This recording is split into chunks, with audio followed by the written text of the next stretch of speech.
Chapter 6 The Alligator and the Jackal.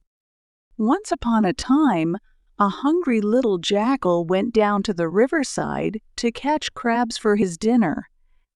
Now it chanced that in this river there lived an ugly old alligator, who, being very hungry himself, would have been glad to catch and eat the jackal. The jackal ran up and down the bank, hunting for crabs. He was so hungry that he did not look about cautiously. Had he done so, he might have seen that ugly old alligator lying half hidden under some tall bulrushes. So when the hungry jackal saw a crab sidling along, he poked his paw down into the water. Snap! The old alligator caught the paw of the jackal. "Oh dear," cried the little jackal to himself. "What shall I do now? This ugly old alligator has caught my paw, and soon he will drag me down under the water and eat me." But the jackal sang out in a cheerful voice, "Clever Mr. Alligator? Clever Mr. Alligator, I hope you will find that hard old bulrush root tender, and you will enjoy chewing on it for dinner." The alligator was so buried in the mud under the bulrushes that he could hardly see. He thought that he had made a mistake, and he said to himself, "Dear me, how very tiresome! I thought I had caught the jackal's paw when I had only seized a bulrush root, and there is that saucy little jackal up on the bank mocking me." So the alligator opened his jaws and let the jackal go. "Oh, wise Mr. Alligator, wise Mr. Alligator, thank you for letting me go," laughed the jackal. "So you really believed my paw was a root? Thank you, Mr. Alligator." Now, when the alligator found that he was tricked in this way, he was very angry, and he went swimming away, lashing the water to a foam with his tail, while the jackal hurried up the bank. The next day the jackal returned to the river to catch crabs for his dinner. But this time he was very cautious, so he called out, "Whenever I go fishing for my dinner, I see the nice little crabs crawling up through the mud. Then I reach down and catch them and eat them. Oh, how I wish that I could see a nice little crab." The old alligator was buried in the mud at the bottom of the river, and he heard every word. So he popped out the point of his snout, saying to himself, "That jackal will take the tip of my nose for a crab, and when he puts his paw down to catch me, I will gobble him up." But of course, when the jackal saw the tip of the alligator's nose, he called out in a saucy voice, "Ha, ha! My friend, so that is where you are hidden. I am glad to know where you are. Thank you, wise Mr. Alligator. I will not take my dinner with you today." And the little jackal ran barking up the bank as fast as he could go, while the old alligator lashed the water to a foam with his tail. On the following day the old alligator hid himself in the bulrushes close to the bank of the river.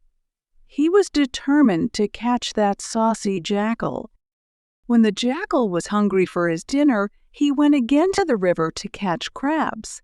This time he was very cautious. He went peering all around. He was really much afraid of that old alligator. However, he called out in a loud and cheerful voice, "Where have all the nice little crabs gone today?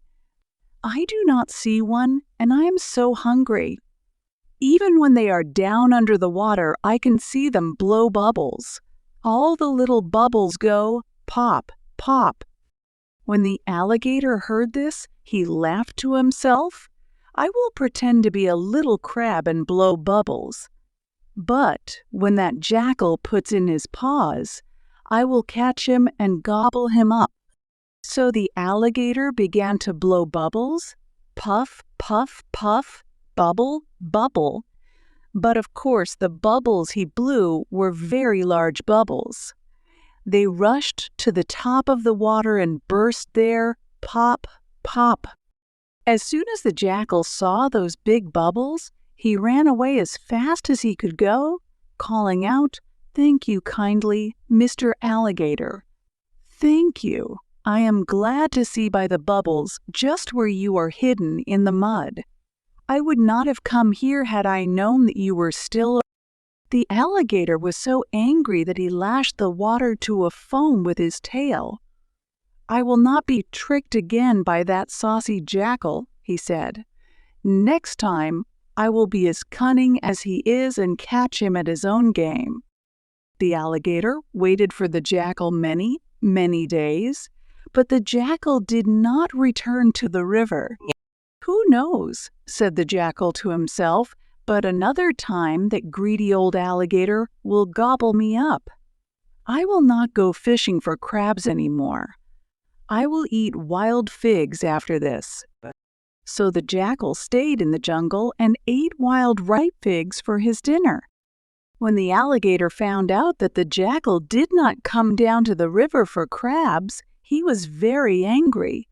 "I will follow that rascal up on the land and catch him next time," he said. And the alligator crawled and crawled up on the land, dragging his long body through the jungle until he came to the largest fig tree. Here he collected a pile of wild figs and buried himself under them to wait for the jackal. After a while, the jackal came scampering into the jungle, but when the little rascal saw the huge pile of wild figs on the ground, he said, "Aha, that looks as though someone was buried under it. Maybe my friend, the alligator, is under the..." And so the jackal called out cheerfully, "The nice juicy wild figs I like to eat tumble about on the ground as the wind blows them. This great pile of figs is so still, I am sure they are not good to eat. No, I will not eat those figs." "How suspicious the jackal is, to be sure," said the alligator to himself. "But if he wants to see figs tumble about, I can make them. And when he comes to eat them, I will catch him and gobble him up." So the great beast shook himself, and all the figs went, rolling right off his back, farther than any blustering wind could have blown them, and the jackal could see the leathery back of the alligator. So he scampered away, calling out mockingly, "So kind of you, Mr. Alligator, to let me know just where you are buried under that great heap of figs. No, I don't believe that I want to eat any figs today." The alligator was so angry that he snapped his jaws and gnashed his teeth with rage. He ran after the jackal as fast as he could go, but of course, a big alligator cannot crawl very fast on his short legs, and the jackal ran so much faster that the alligator had to give up the chase. But he said to himself, "I will not allow that tricky little wretch to mock me and run out of my reach in this way. I will show him that I can be just as cunning as he is." So, early the next morning, the old alligator crawled as fast as he could to the jackal's den and crept into it, and hid himself to wait for the little jackal to come home.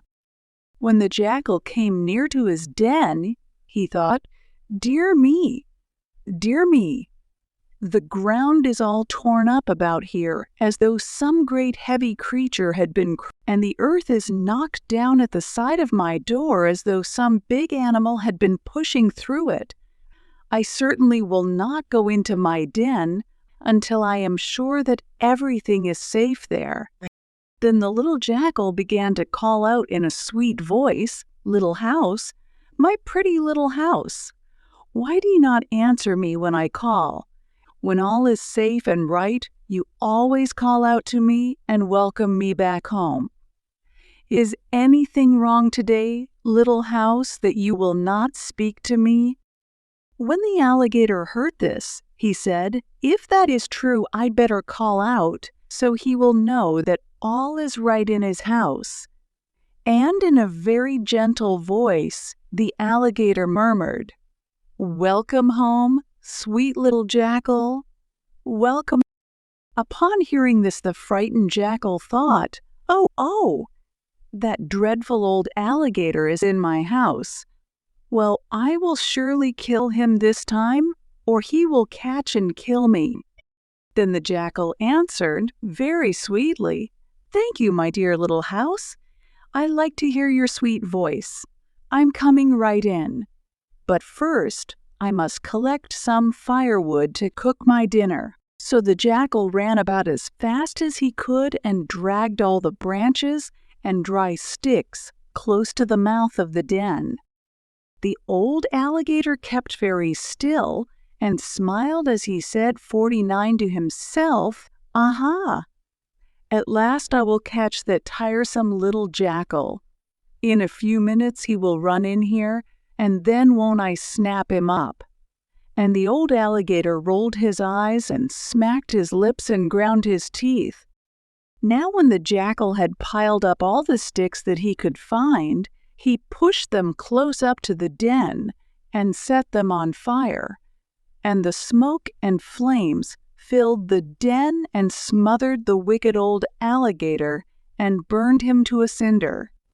The little jackal danced about the den singing, "Ring-a-ting, a ting. How do you like my house, friend alligator? Is it nice and warm in my house? The alligator will trouble me no more. Ding-dong, ding-dong." So I dance and sing, sing-song, sing-song. My enemy is